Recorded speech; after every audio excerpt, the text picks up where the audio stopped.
پس لخدای درجه د پاک رسول دا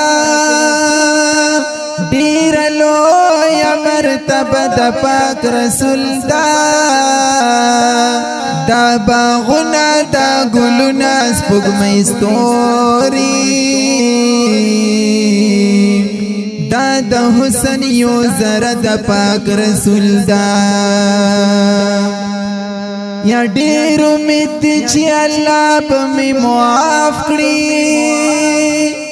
مانی ولې وسیله د پاک رسول دا کسو ځان رسول غواړي خپل الله تا د غلار دروازه د پاک رسول دا یا مدینہ زکا پټول جهان بالا دا مدینہ کی می روضہ د پاک رسول دا پیغام جن محمد زمان در احسان دے چې په خلای کلمه د پاک رسول دا